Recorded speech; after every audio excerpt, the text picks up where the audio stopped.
Last week's poem was a total bust. I changed a line and it turned to dust. But this week's poem is shiny and new, and unlike Jihadis, it doesn't blame the Jew. Welcome back to This Week in Jihad, where we dare to say, hey, that's not for God. Good evening, ladies and gentlemen. Good morning, ladies and gentlemen. Good afternoon, ladies and gentlemen. We are here with the illustrious, the great, the one, the only, the master of disaster, Dr. David Wood. David, welcome and good evening. Good morning. Yeah, I see you trying to make up for last week's travesty. Satan inspired that poem, and so I had to abrogate it. Threw it out. Alfred Lord Tennyson is rolling over in his grave last week. Did Alfred Lord Tennyson exist? Anyway, Allah abrogated it and gave me one just as good or better. And so we're good. Anyway, no more satanic poems. That was the only one that we're going to have inspired by Satan. Now, anyway, can you imagine the Dawagandists tomorrow? You see? He said he was inspired by... Isn't that amazing though? I mean, for anyone who's new to any of this, Muhammad walked out one day, delivered a revelation to his followers saying they could pray to 3 pagan goddesses. His followers, he bowed down in honor of his new revelation. His followers bowed down, and then the pagans bowed down too, because they said, hey, Muhammad's now praising and honoring our goddesses. Then later he comes back and says, oops, the devil made me do it.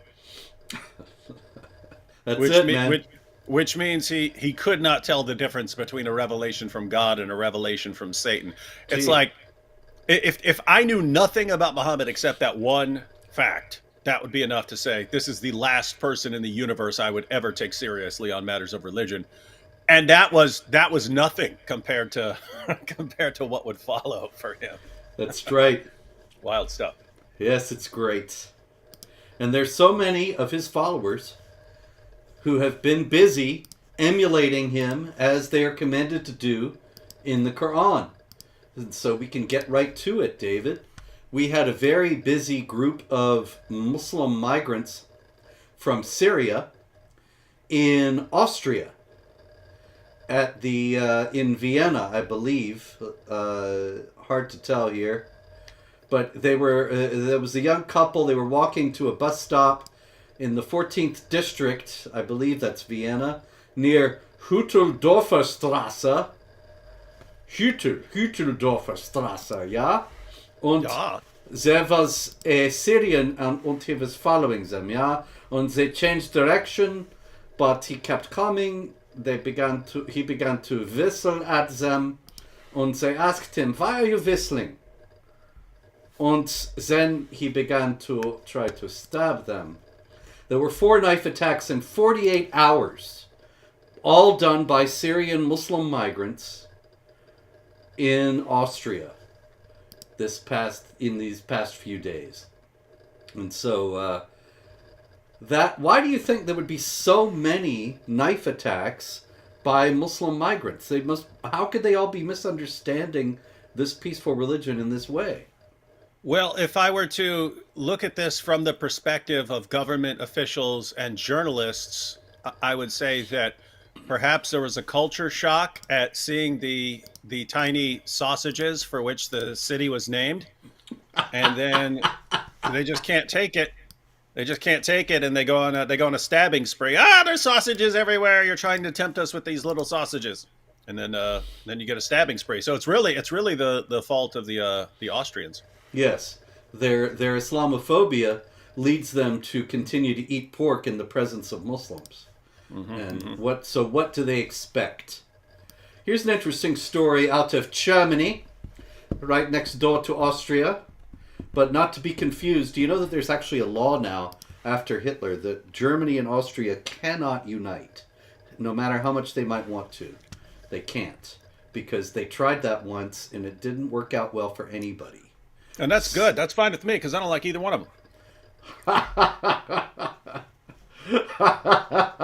You heard it here first, ladies and gentlemen.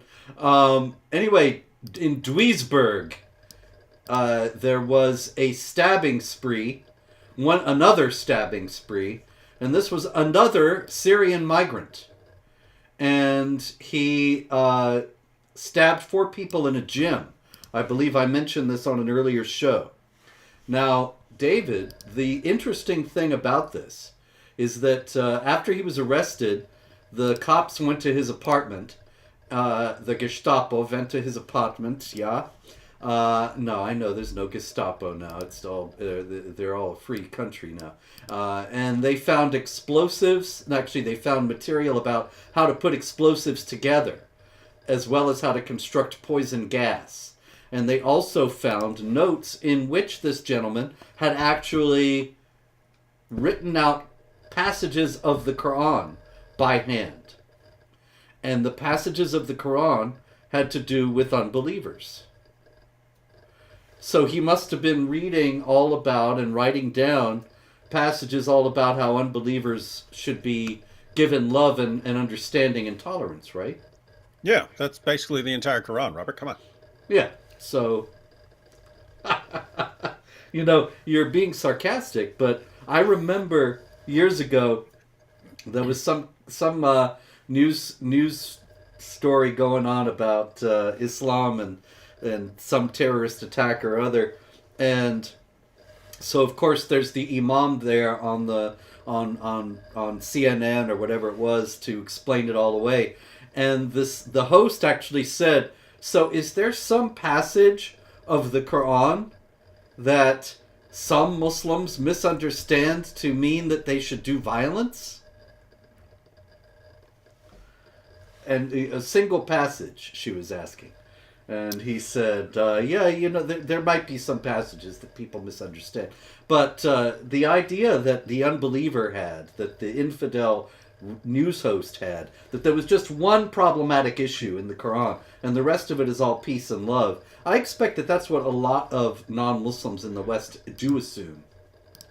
Yeah, and just imagine if these journalists, they could do kind of the same thing, but be somewhat accurate and make the conversation actually somewhat beneficial to society. Notice, you could do the exact same thing and say, so obviously people are reading passages of the Quran like Surah 9, verse 29, fight those who do not believe in Allah.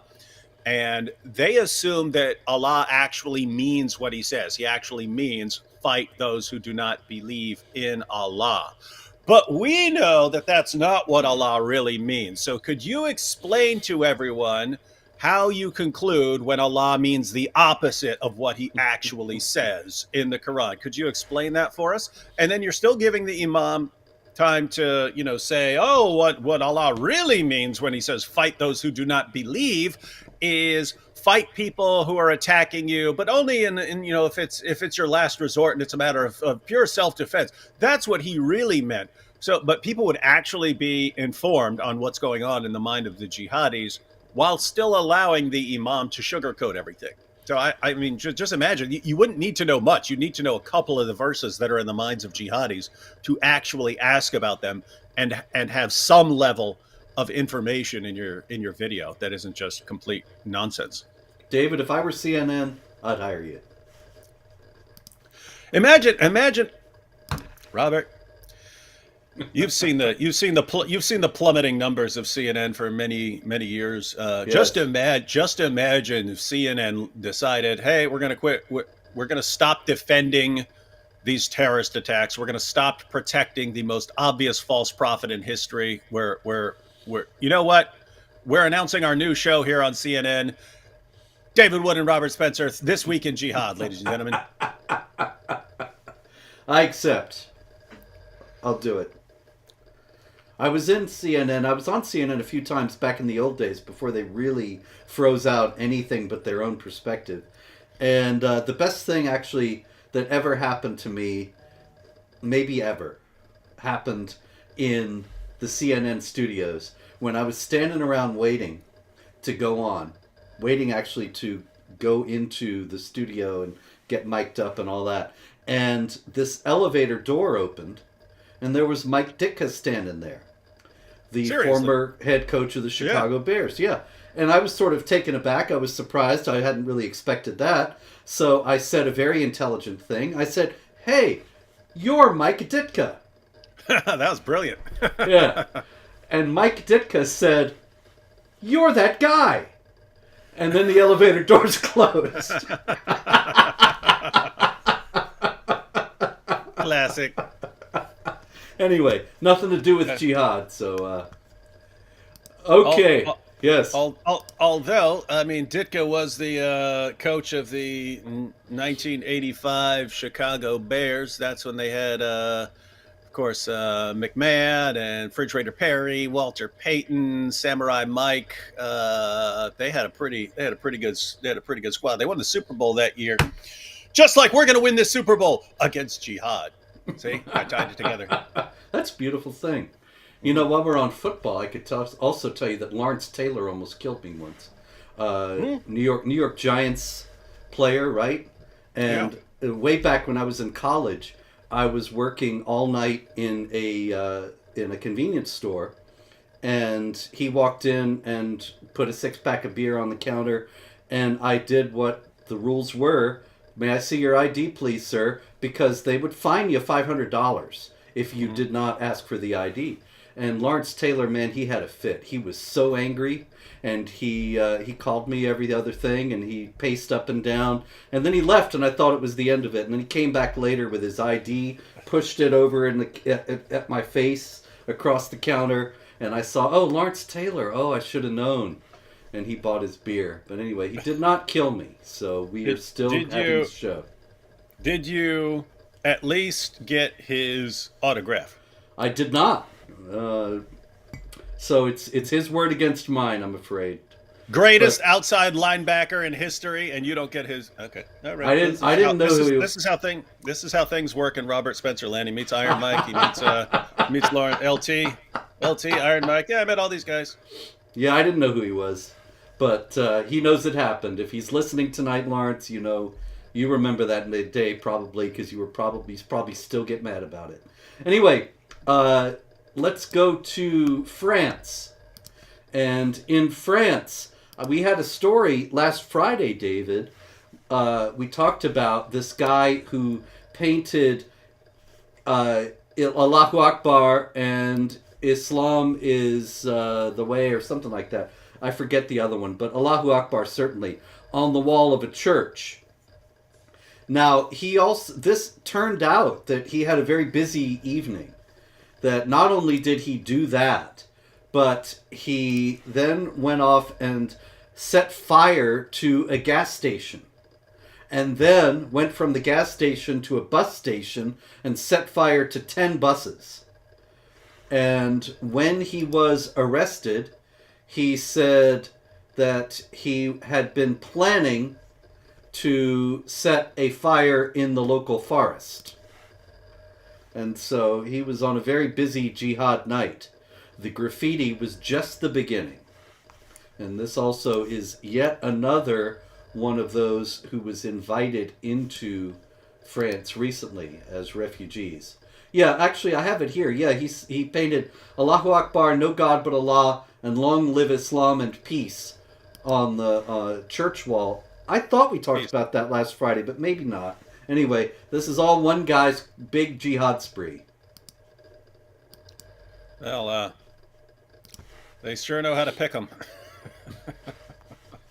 Yes, the French were told that if they, as all the Europeans were told, if they opened the doors to mass Muslim migration, it would make up for their aging native population.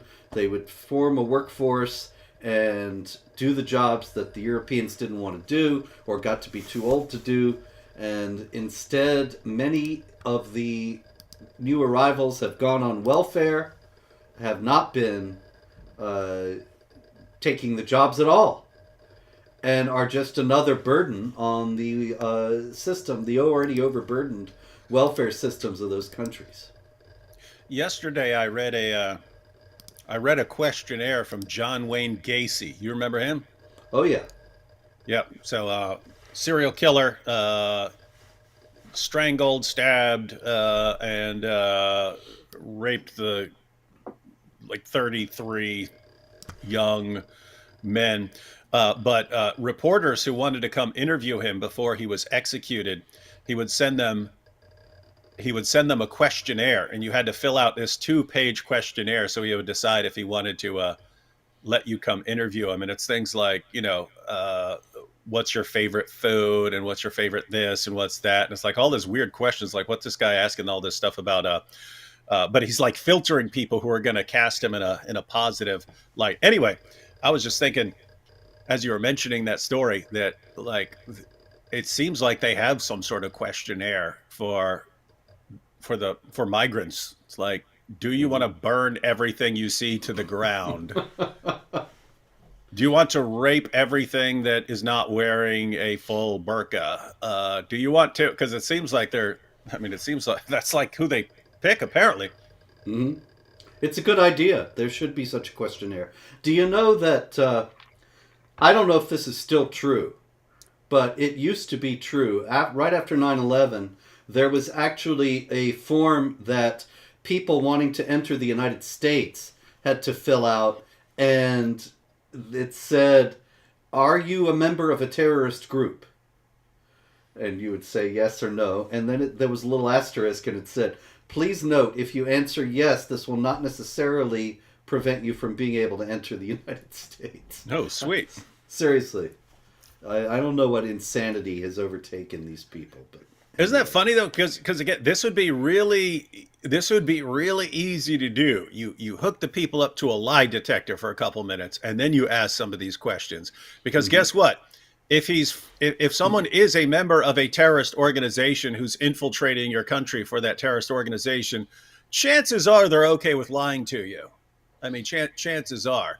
And the lie detector would not be airtight, would not be foolproof, but it would give you a little bit of an advantage in asking this. You'd catch some people who are lying. I wonder, seriously, because doesn't the lie detector test work on the basis of some kind of like blood pressure or something like that, and it supposedly leaps or there's a reaction, a physical reaction when you lie? When you lie, it affects your body differently from when you're telling the truth, and so they're detecting that. Well, you remember, I think I met you and Nabil first time years ago, 100 years ago, when... It was Rivka Berry. Exactly. That was the Rivka Berry round. Mm-hmm. And there was a court hearing for Rivka Berry in Florida. And we went, and there were all these reporters there, big wall of reporters. And they actually were standing there filming while I was explaining about the death penalty for apostasy and citing Bukhari and various other sources. And this local Muslim guy in South Florida, or I guess it was Tampa, right? I forget where she went. Maybe it was South Florida. Anyway, it doesn't matter. He actually leapt into the camera range and started saying, "He is lying. What he is saying, it is not true. Allah does not say anything about apostasy, and Muhammad is tolerant and peace." And I looked in his eyes. I was trying to see if there's going to be the slightest flinch, because I knew that everything he was saying was a flat-out lie. But he was saying it with such conviction, such evident sincerity, that I bet he would have been able to pass a lie detector test. When you think war is deceit and that Allah has given you this mandate to deceive the unbelievers when you're under pressure in various ways, maybe you don't feel that physical reaction.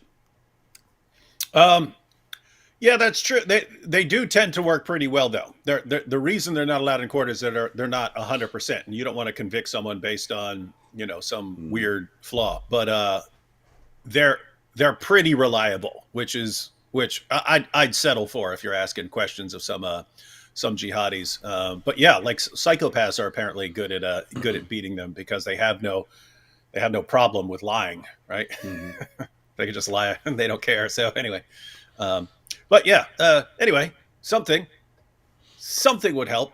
Yes. Rather than the are you a member of a terrorist group? If you are, check this box. Yeah, this is not a joke. This is a real thing. I couldn't believe it, but Congressman Tom Tancredo, former congressman from Colorado, ran for president in 2008. He told me this. He just couldn't believe it when he actually saw this form, and I actually saw it later too, as I recall. But in any case, it's incredible. But there it was. Okay, let me see if this works. Nope, doesn't work. Okay, let me try it another way.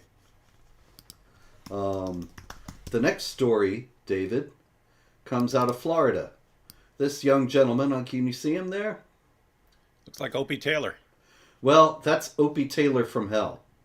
That is Devin Arthurs, and he converted to Islam a few years ago. He was actually a neo-Nazi, and he was in a little neo-Nazi group in Florida that called themselves the Atomwaffen Division, that is the Nuclear Weapons Division.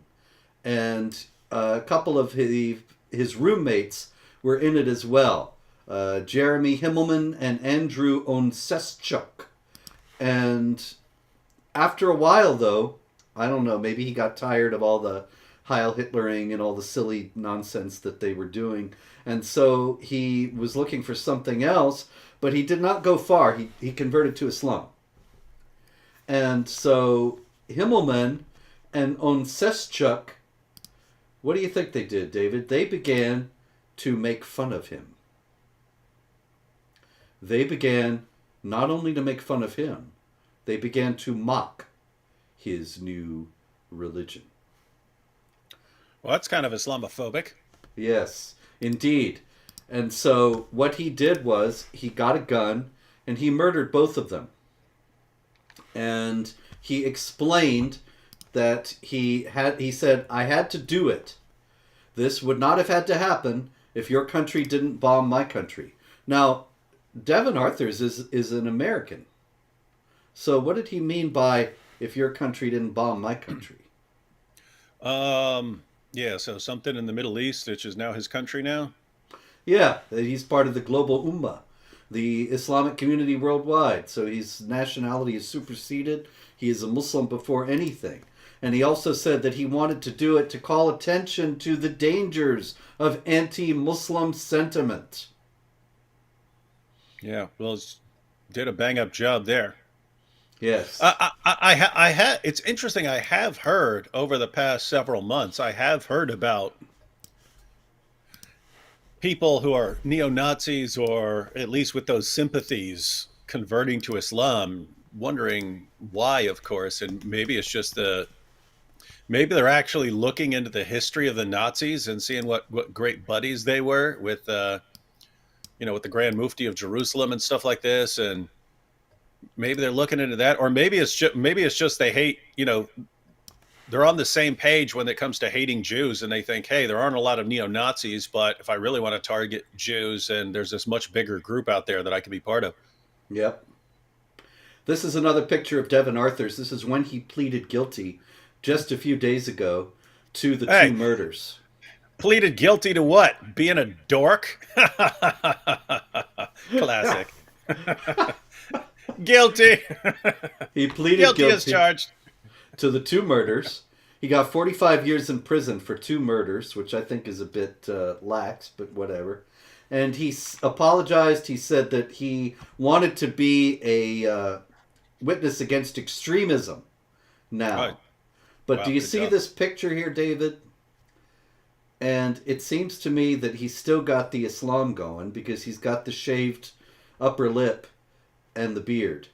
And so I don't know how an extremist he's going to end up being. Yeah, as he's following the commands of Muhammad. Muhammad had his followers on this grooming schedule of how frequently they needed to pluck their armpit hairs and their pubic hairs and their hairs on their lips and so on, which anyone else in history would recognize as like obsessive compulsive with some weird fetishes going on.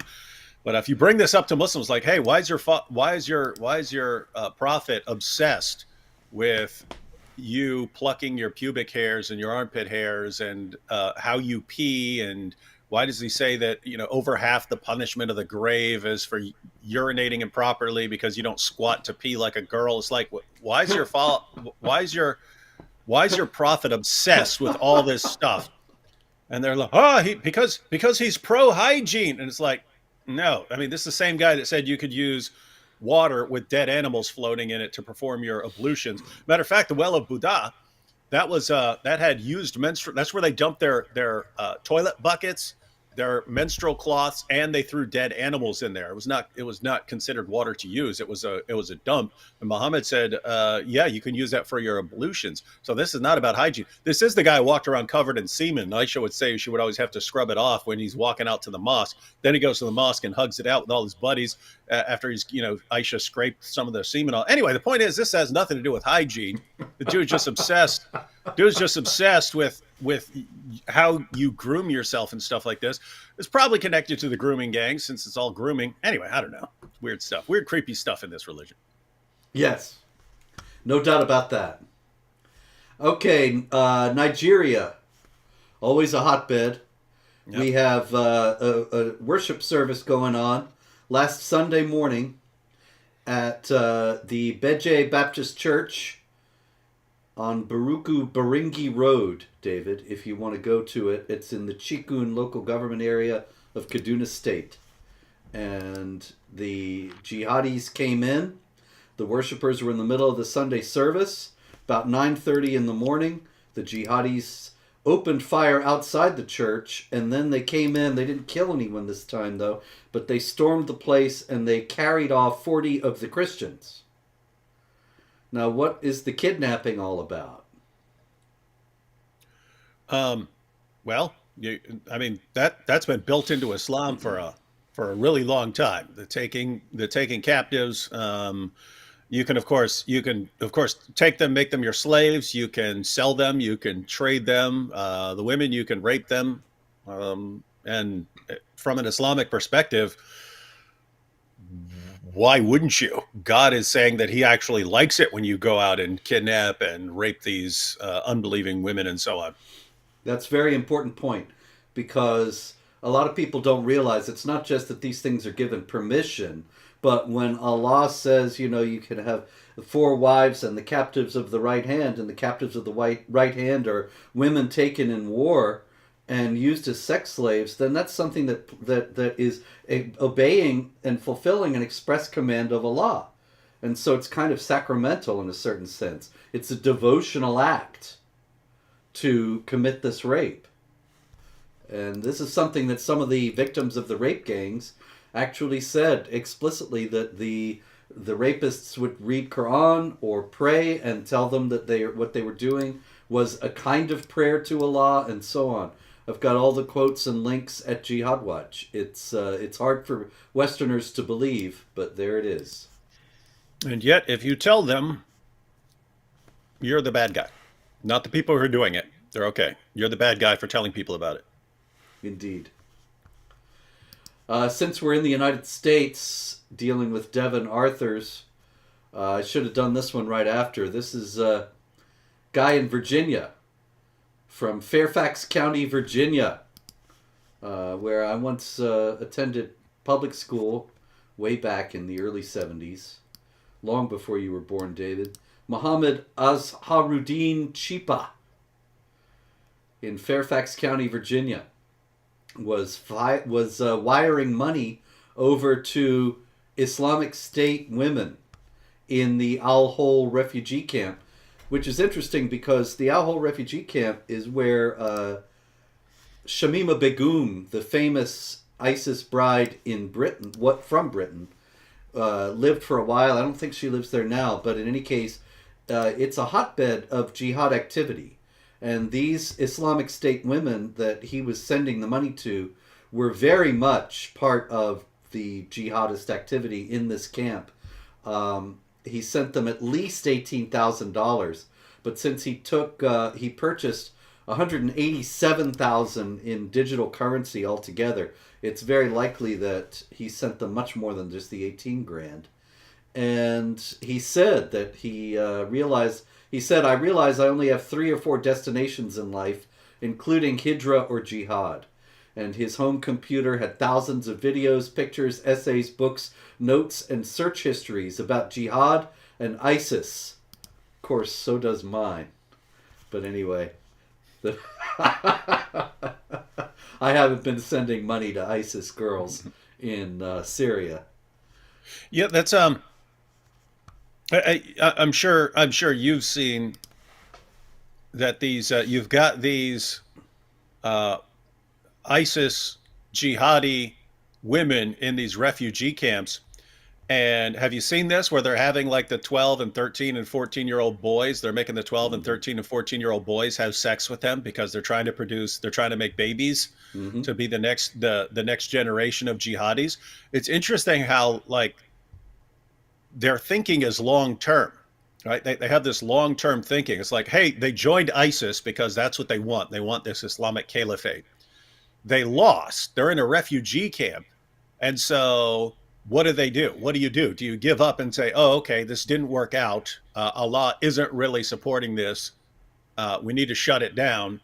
Or we just didn't try hard enough. We need to start. And you got these grown women, 25, 30, 35 years old, having sex with 12, 13, 14-year-old boys just to get pregnant.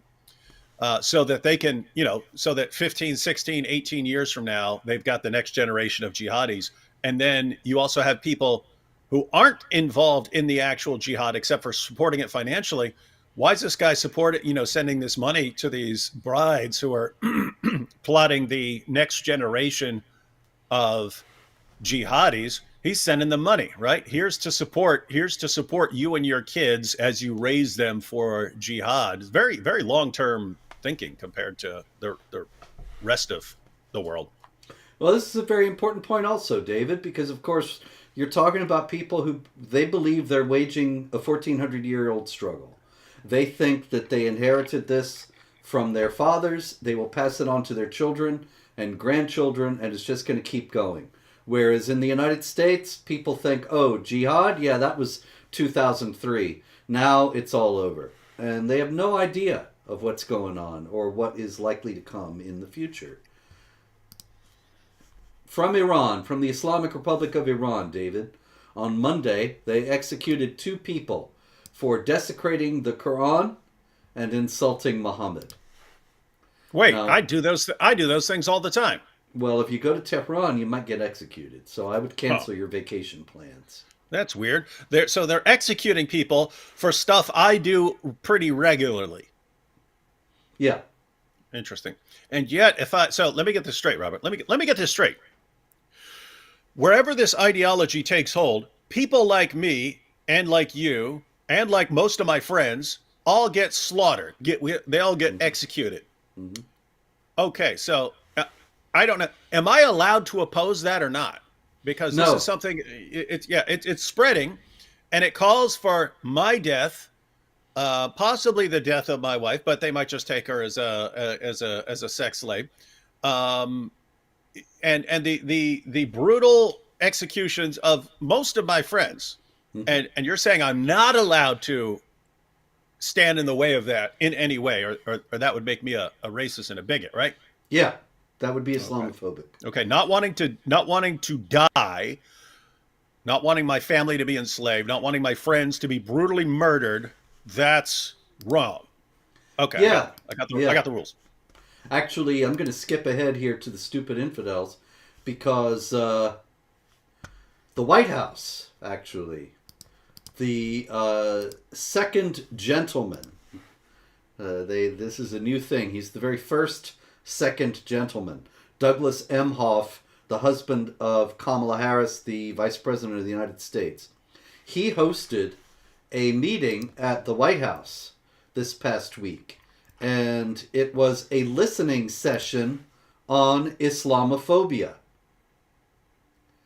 And there were all manner of people there from the Council on American Islamic Relations, the Islamic Society of North America. I was not. Oddly enough, I wasn't invited.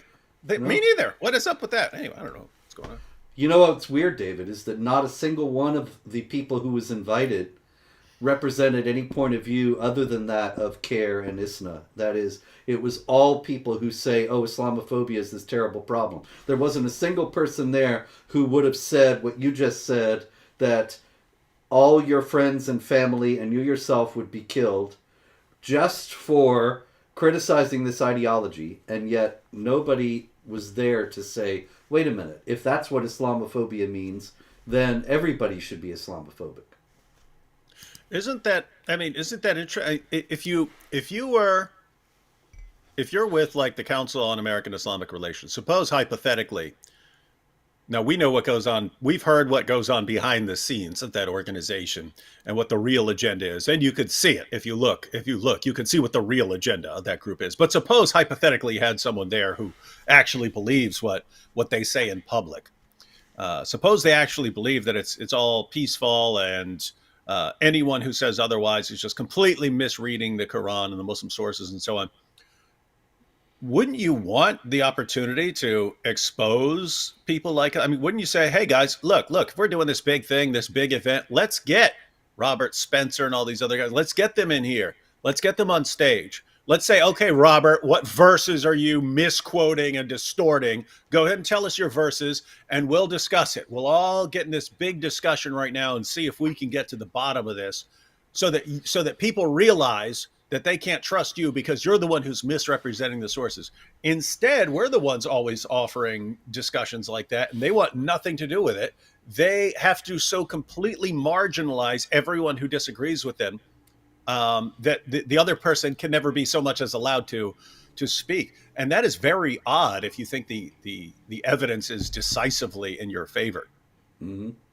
Yeah, well, they want us to all think that the evidence is decisively in their favor without ever bothering to prove it or even to engage the opposition. When you were just saying that, it reminds me of, it's been about 8 years now, the BBC was having a discussion about Pamela Geller and I being banned from Britain.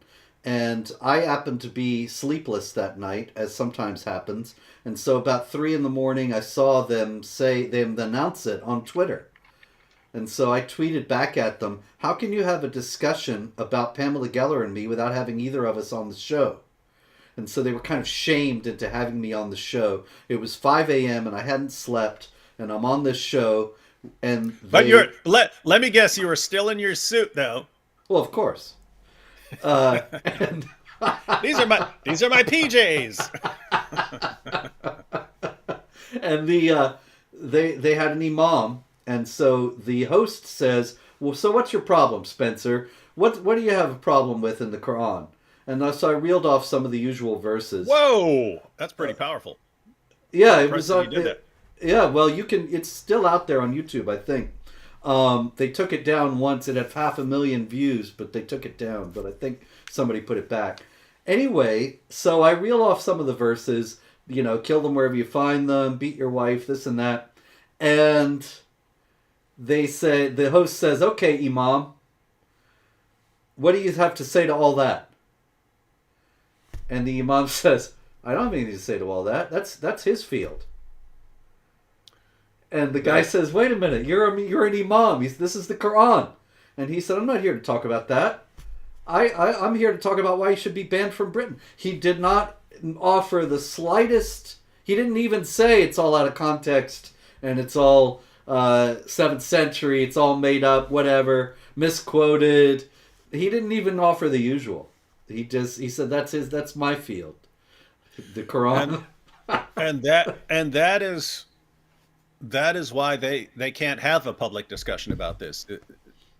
They just can't do it. Yes. Because the goal is to keep people. I've pointed this out before, that it was like this with Muslim apologists, the da'is. They understood. If you go back to the time of Zakir Naik and Ahmed Deedat, almost all of Deedat's debates were on Christian topics. He understood, don't put Islam up for discussion because then people are going to criticize Muhammad and the Quran, and the audience knows nothing about Islam. So all I want the audience to hear, as Ahmed Deedat, is criticisms of Christianity, no criticisms of Islam, because if we even discuss the problems with Islam, then people are going to know about the issues. Mm. So you had that, but now, we're only, 20, 30 years later after some of this stuff. Now you've got these guys defending child brides and secret second wives and so on. They're defending all this stuff that I even just recently shared a clip of Muhammad Hijab scolding Muslims for not being aware of the textual variants in the different versions of the Quran, the different qira'at. It's like, wait a minute, just a few years ago, you were one of the guys babbling about perfect preservation. Now you're telling Muslims they need to be aware of the differences. Anyway, point is, it takes a while for these things to start to become common knowledge, and that's when the Muslims have to start being honest about them, or at least discussing them in public instead of hiding them. But I'm wondering if it's going to eventually get to a point like that in the media, where if you have all these people who really think, oh yeah, the Quran is really peaceful, and there's just maybe one verse somewhere in there that someone's distorting and ripping out of context. As more and more people find out about what's in there, it seems like they might actually get to the point where they say, okay, we have to discuss this stuff now. I would have thought that would have come like 20 years ago after 9/11 or after the 7/7 bombings or something like that, but apparently not. But that was back in the stage where the general atmosphere was no one knew anything about Islam. And that's slowly changing over time. So I don't know. I think it would be awesome if we eventually sort of broke through this media blockade of any serious discussions of Muhammad, because I think that would be the end of Islam. Yeah, I understand the point. It could well. There's never been anything like the internet, never been anything like the international media in the history of Islam. It used to be you would grow up in Yemen or Saudi Arabia or Iran, and you would never hear any challenge. You would never come close to hearing any challenge to the idea that Islam is the absolute truth. And now you can just go online and find hundreds of challenges every day. And so I don't know how they're going to deal with this just by calling the the people issuing the challenges Islamophobic and all that nonsense. It's not going to work forever. Yeah. Okay, let's see. We've got quite a lot more to go here. In Italy, we have another migrant from Morocco. And he was, according to the Italian paper La Unione Sarda, he was throwing a tantrum and shouting in the middle of the street. What was he shouting, David? Come on, Robert. We all know it's Allahu Akbar, even though I've never seen the story you're referring to. That is correct, sir. And so passersby were alarmed. A few years back, CNN and a few others tried to convince people, don't get scared when people say Allahu Akbar. It's a beautiful affirmation of devotion. But actually, most people know that it has to do with going jihad, and so people were getting scared. When the cops came, the carabinieri, he actually took a pistol off of one of them in the scuffle and started shooting and injured a traffic cop. And in any case, that was just another day in Italy, in Fara Vicentino. I think I had that for dinner one night. Fara Vicentino. Yeah, it's very good. With the Villa Scalapini. Yes, and a nice Chianti. All right, Bangladesh. A Muslim woman actually went into 2 Hindu temples and knocked off the heads of the Hindu idols, vandalized the temples, and so on. This is a very common kind of story, and ultimately the objective is to drive the remaining Hindus out of Bangladesh altogether. David, why break the idols? Why not have respect and tolerance for the other people's religions? Yeah, that's what we always hear whenever someone, burns a Quran or draws a cartoon of Muhammad or something like that, they say, "Oh, we respect the sacred symbols of other religions." Total lie. I mean, that an individual Muslim might respect people's sacred symbols and so on, but as far as the religion goes, when Muhammad took control of Mecca. He went around the Kaaba. There were 360 idols around the Kaaba, and he went around there stabbing them with a stick and gouging their eyes out in order to show his contempt for them by degrading them. And then, as you've pointed out, that didn't stop, especially when Muslims were taking Hindu temples and so on. That was pretty standard practice, was to smash their idols and even sprinkle them on the ground around the mosque so that they could trample on their idols. And yeah, so pretty pretty unsurprising that someone would say, "Oh, I need to do what Muhammad did." He's the pattern of he's the pattern of conduct according to Islam. What did Muhammad do when he took over people's idols? He desecrated them, and so yeah, not surprised. Not at all. Okay, in next door to Bangladesh, in India, this is Sadhu Magar. Those are two photographs of Sadhu Magar, who is a Hindu, and he is the driver of an auto rickshaw. You can see his auto rickshaw in the left-hand side of the picture. It's sort of a taxi, and he takes people around. And you see that on the back of it, he's got a poster, a movie poster, for the Kerala Story, which is a new movie that's just out that is about jihad recruitment among Muslim women in the Indian state of Kerala.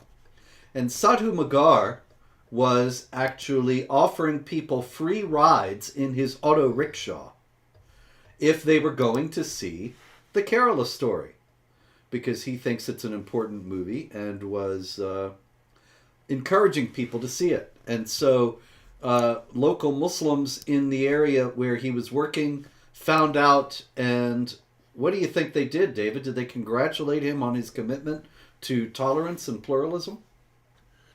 Yeah, something like that. I mean, worst case scenario, they would have calmly stated their own views and then asked him to politely respond to their concerns. They threatened to behead him. Oh, that too. Yes. if plan if plan A doesn't work, there's always that. There's always plan B. All right. Out of South Africa, we have a story. We don't often have stories out of South Africa. But this one has to do with... We've actually talked about this guy before because I remember his name and how kind of ludicrous it is. This is a convert to Islam, David, and he is on trial now for a jihad attack. And hang on, I'm getting it here. His name is Saifuddin Aslam Del Vecchio. And, Saifuddin, I'm sorry, it's a typo here. It's Saifuddin, that is sword of the religion, Saifuddin Aslam Del Vecchio. And he converted to Islam, obviously, and did not change his surname. In any case, he is on trial with his wife, Fatima Patel, and another convert to Islam, Ahmad Jackson. And Saifuddin Aslam Del Vecchio and Ahmad Jackson and Fatima Patel, they encountered two English botanists. One of them was in his 70s and one of them in his 60s, in her 60s, his wife, Rodney Saunders, 73 years old, and his wife, Rachel, 63. And they were botanists. They were looking for rare plants and seeds in South Africa. And he killed them. And there is the state is now on trial, and the state has revealed a WhatsApp communication between Saifuddin Aslam Del Vecchio, Fatima Patel, and Ahmad Jackson to kill the kuffar, abduct their allies, destroy infrastructure, and put fear in the heart of the kuffar. Huh. And this Weird is thoughts. why they said will kill this elderly couple to put fear in the heart of the kuffar. And they killed them and fed them to crocodiles in a river there in South Africa. Yeah, Yes. all of this stuff. I mean, especially like the grooming gangs in the UK. People act like, oh, you can always have some weird person who has some weird view of a religion. True. You can always have some weirdo who interprets things based on his own mental problems and so on and completely gets things wrong. It's usually pretty hard for that person to win over a lot of support for his views when anyone who's reading the same text would go, dude, you're nuts.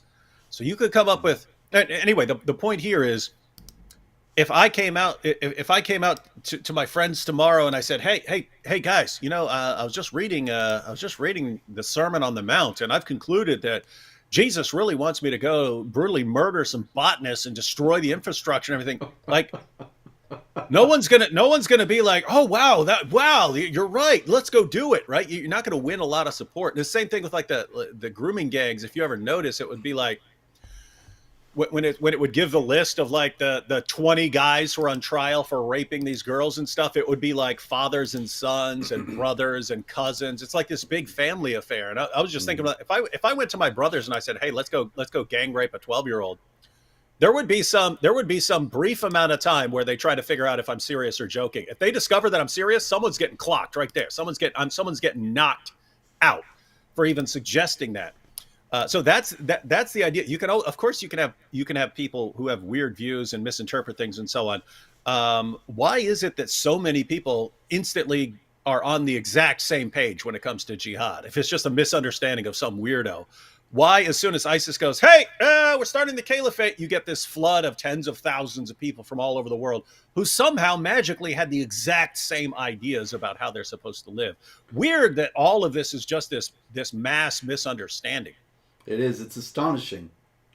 And meanwhile, we have the stupid infidels. I think we got to get some stupid infidels in here. We did have the White House meeting already, but before we go, a few more stupid infidels. Sweden, always a goldmine for stupid infidels, David. They have arrested the Quran burner, Rasmus Paludan. The only problem is, David, he ain't there. He's been arrested in absentia. And so what this essentially means is that if he sets foot in Sweden again, he will be arrested. But it must be emphasized, Rasmus Paludan has not broken any laws. They actually do have a law protecting the freedom of expression in Sweden. And so he was just exercising that. If I you know what I would do? See, here's the thing. People don't understand the power of escalation. If I were this Paludan dude, I would get 100 people to all swear, if Paludan is arrested upon returning to Sweden, we are all going to publicly burn copies of the Quran. 100 of us. Therefore, if he doesn't get arrested, we're not going to do anything, and he will just go around as this lone Quran burner. But if you arrest him, 100 of us are going to instantly take his place as publicly burning the Qurans and so on. And then I would have him just go right back to Sweden and say, all right, guys, I'm here. Just keep in mind, your actions are about to decide whether a bunch of Qurans get burned. Not mine. Your actions right now. Put some handcuffs on me. Qurans are getting burned, and you're responsible. Do not put those cuffs on me. Qurans don't get burned except by me. So what do you want to do? Do you really want to escalate this? Watch how quickly those cowards back down. Probably so. Unfortunately, I don't know if he could get 100 people with that much guts. I can help. I can help. I'll help him out there. Okay, Rasmus, you heard it here. Contact me at director@jihadwatch.org and we'll set it up. Just to clarify, everyone, as always, I think book burning is stupid and ridiculous. It's when you say you can't do it and we're going to murder you over it. That's when I suddenly want to do it. Exactly. I would never have cared to draw a cartoon of Muhammad, except when they said, we're going to kill you if you draw a cartoon of Muhammad. Then it becomes a matter of standing up to violent intimidation. Yeah, then if they say we're going to kill you for doing this, then if you don't do it, then you just basically sent them a message saying, hey, anytime you want something, just use violence as the as the reason why we should just do whatever you want, and that's a Mhm. bad message to send. So you got to do the opposite. You got to do the opposite. Exactly. Okay, another one out of France. This is a great stupid infidel story, David. This is a man riding a bus. And at a certain point, he decided that he wanted to drive. So he demanded that he be allowed to drive. He tried to take the wheel from the driver. This caused the bus to crash. And then this fellow fled, and searches for him were conducted. Then the next day, there was a brush fire near a house where the bus had crashed. And this guy that they were looking for comes out of the bushes next to the fire. And he's got a knife and he's got an iron bar. And what is he shouting, David? Allahu Akbar, blah, blah, blah. Blah, blah, blah. Except, you know what's funny about that? It's funny you say that. I don't know how you know these things. But the bus was called, I don't know what this is in France, but it's a bus. It's very clearly labeled blah, blah car. And so it's as if somehow you knew that this was going to be the case. I don't know. I don't know how you do it, David. Really, it's amazing. I've developed psychic after you've honed my psychic abilities, Robert, through Yes, that's it. through these episodes. Yep. I'm actually trying to get the picture, but it's not coming right up. Let's see. Yeah, never mind. Okay. But it says very clearly, you can see the picture, Jihad watch, blah, blah, car. Anyway, he's shouting Allahu Akbar, and he is charging at the cops, and he gets arrested. And what do you think the French paper La Provence says at the end of the article? No idea. His motives are not known. Of course. Now, see, this is a common one that we get because the French authorities cannot accept that there is anything such as a jihad, any such thing as a jihad, and consequently they have to make up other excuses or just pretend it doesn't exist when it appears. There's the crashed bus that he caused, and you can see it right at the front, blah blah car, right there. The bus to Lyon, and the brush fire was nearby here. In any case, it was very much a jihad attack, but the French don't admit that there is such a thing as a jihad attack. Consequently, they could not figure out why on earth he did it. Isn't it interesting? I mean, it's like it's only with this where the motive is always somehow shrouded in mystery. Like no one says, "Hey, that Hitler guy, we still have no idea what he was thinking." You know exactly what he was thinking. He told you what he was thinking before he ever did any of this stuff. He said what he was thinking, right? Just like what the jihadis are thinking. You already know what the game plan is. You've had it for 14 centuries. You know exactly why they're doing stuff. And somehow when they do exactly what they're commanded to do, it's just one of life's great mysteries why they did it. Yep. Well, there's clearly a concerted effort to conceal this and to make people not know what they're all about. Now, what the purpose of that is, well, that's a whole other hour. Anyway, ending up here, this gentleman, you can see him there. He is Ahmad El Hajj, and he applied for asylum in Denmark and was granted it and granted citizenship in Denmark. Makes so sense. there he is, a melancholy Dane, Ahmed El Hajj. And Ahmed El Hajj, after he was granted citizenship, he celebrated by making a video in which he was shooting at various Danish people, such as the Prime Minister of Denmark, Anders Fogh Rasmussen, Kurt Vestergaard, the author of the most famous cartoon of Muhammad, and others. And he filmed this actually in Syria, because even though he had been named a Danish citizen, he was waging jihad for the Islamic State in Syria with his "There is no God but Allah" headband, and all of the jihadi gear. But this was how he showed his gratitude to the Danes by joining ISIS. And so he was actually just now found guilty of treason. He just became a Danish citizen and immediately commits treason. You would think he may never have really cared to be loyal to Denmark at all. Yeah, if I didn't know better, which I don't, I would think he never intended to be loyal to Denmark at all. Yeah. Well, the Ummah overrides all other loyalties, as we saw with the case of Devon Arthurs in Florida. So that brings us to the conclusion of another thrilling hour of This Week in Jihad. And this has been just half a week, actually, since we did the last show Friday, but always more jihad than we can get to. It just keeps coming. You can find the rest at jihadwatch.org. And keep yourselves careful. Keep a careful eye out this week. God willing, we'll be here next week again to track more jihad, but you never know. Maybe all the misunderstanding will end, and this will be it. David, thank you. God bless. Have a great night.